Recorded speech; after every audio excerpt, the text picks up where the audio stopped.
Welcome to the Grueling Truths NFL Legends Show, brought to you by Gridiron Mo, a new interactive football app where you get to call what you think the offense or defense should do during a live NFL game and see what all other fans have called also. Check out Gridiron Mo at www.gridironmo.com. I'm your host, Mike Goodpaster, and I want to welcome to the show former seven-time Pro Bowl offensive lineman Lomas Brown. How you doing, Mike? I'm doing great, Lomas. Glad you could call in. I know you're at the Gridiron Greats event this weekend. How's that been going? Oh, it's been wonderful. It's great getting around all the guys. It's great catching up with the guys.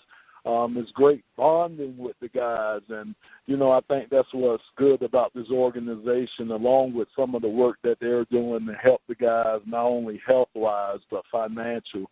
The Gridiron Greats, it's just been great to us former players.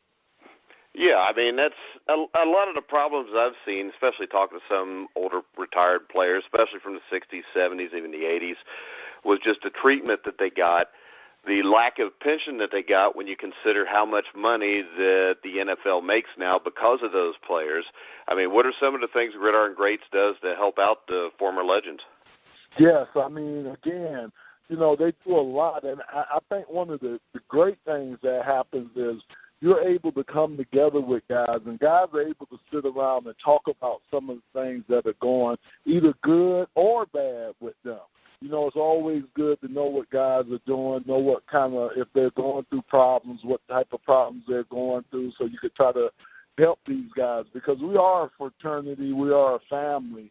And I think, you know, other than another ball player, you really don't know what we go through. So it's just been great, the Gridiron organization, again, financially helping players, but I think more so from the health point, new technologies that are coming out that aid us with our health, and just different methods that they're using now other than surgery or medication.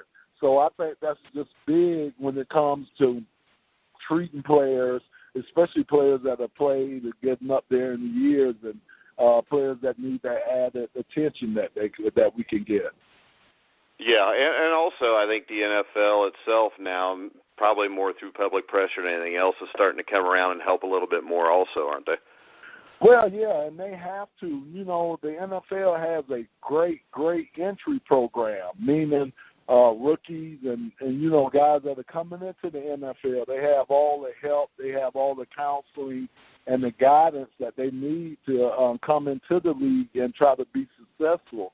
Well, we think that same type of meticulous care that they use for the players coming in should be the same care they use for the players going out of the game. Because, again, you got so many more guys that are retired. I think it's like 20-some thousand of us. And, you know, again, we are the ambassadors of the games. We're the guys that are out there amongst the public.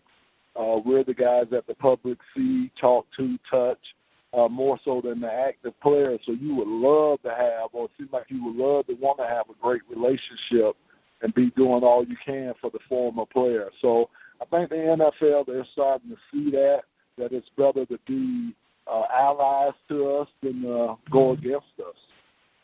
Yeah, so what do you think about the NFL, the rule changes and everything towards the concussion issue? Do you think enough's been done, or do you think there's some other things that could be done?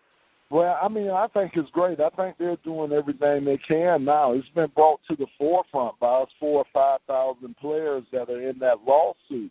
And now, you know, since it's out there and the public knows and everybody knows that it's out there, you know, I think they're doing any and everything they can. I love the rule changes that they've made. I have a 17-year-old son that plays football, and, you know, with the equipment and, again, the rule changes now, I think this is the safest time to play. If you're going to ever play football right now, it's the safest time to play it because of all these technical advances that they have now.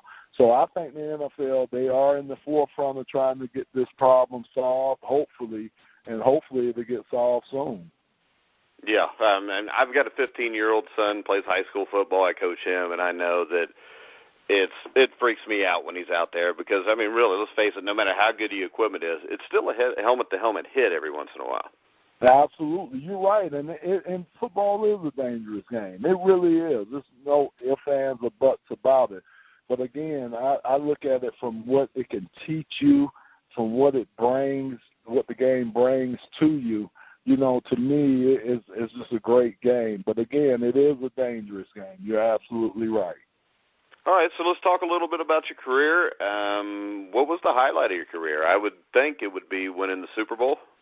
Yeah, I think getting there, probably getting there. Yeah, you know, you have to say winning it was the highlight. But I think when I was with the Giants in 2000, after my 16th year, finally getting to a Super Bowl, you know, it was something I had dreamed about and wanted to do. And you know, for me to finally get an opportunity to get there, you know, even though it didn't turn out the way I wanted it to turn out, I think that probably was a higher moment than actually winning it at that point, because it was something that was, you know, something that was self-fulfilling and something that I had really wanted my whole career, and finally got to the point where it was able to come true. So, again, you could never take away from winning the Super Bowl, but getting to your first one, it was exciting too. Yeah, and don't you think that you appreciate it more too when it's later in your career, because you realize that it's not that easy to get to? Because I know I interviewed Chris Collinsworth one time, and he said his rookie season the Bengals go to the Super Bowl, and he thinks, oh, this is easy. I'll get to do this every year. Absolutely, and that's with every player. I remember back in 1991 when we got to the NFC Championship game, and that was my 6th year in the league, and I just thought we would be going back to more of those games, you know, but it took me up until my 15th year to get back to, my 16th year to get to another one of those games. So, yeah, you realize when you have the opportunity to get there and actually win it, you have to try to take advantage of that opportunity, because you never know when you're going to get back there. And I just think about it. If I wouldn't have played 18 years, I wouldn't have got a Super Bowl. If I wouldn't have played 16 years, I wouldn't have even been in a Super Bowl. So you look back at things like that. Yeah, and you look at your teammates. You have great players on that team. Jerry Ball, the guy that was on our show a few weeks ago, Barry Sanders, Chris Spielman.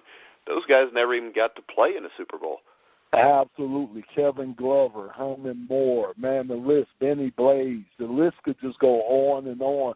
You're right, I played with some great players, and I think after I won the Super Bowl with Tampa, some of those guys were the first guys that crossed my mind when I won the Super Bowl, because I thought about the great players that I played with that never got an opportunity to experience what I was able to experience. And, you know, knowing what those guys put into the game, the effort, everything that they put into the game, and not be able to get to the pinnacle of your profession, you know, it has to leave something empty there. So I did. I thought about those guys when I won the Super Bowl. So what are you doing nowadays?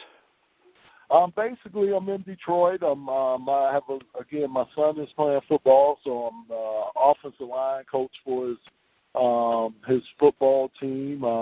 Still have my foundation in Detroit, so I'm still doing camps and charitable work back in Detroit. And, you know, I'm just enjoying life now. You know, I'm just sitting back, kind of enjoying life. I got grandkids now, so I'm just kind of hanging out and enjoying it as much as I can. Well, I know you got some other Gridiron Great events to attend today, including a golf tournament, so I'm going to go ahead and let you off of here. But I just want to thank you for coming on the show, Lomas. Absolutely, Mike. Thanks. And anytime, my good man. All right. I'd love to have a longer interview with you because you played a long time, and there's a lot of stuff to talk about there. We could do that one day. All right. Thanks a lot, Lomas. Take care. All right. Thank you. All right, guys, that was Lomas Brown, former great Detroit lineman, offensive lineman, played in 2 Super Bowls, won one with the Tampa Bay Buccaneers. Super Bowl, was that 37? So make sure you check out Gridiron Mo again, www.gridironmo.com. Check us out on thegruelingtruth.net. You can find us on iHeart, iTunes, Spreaker, Stitcher, TuneIn, just about anywhere you find a sports podcast. So for Lomas Brown, I'm Mike Goodpaster. You've been listening to The Grueling Truth, where the legends speak.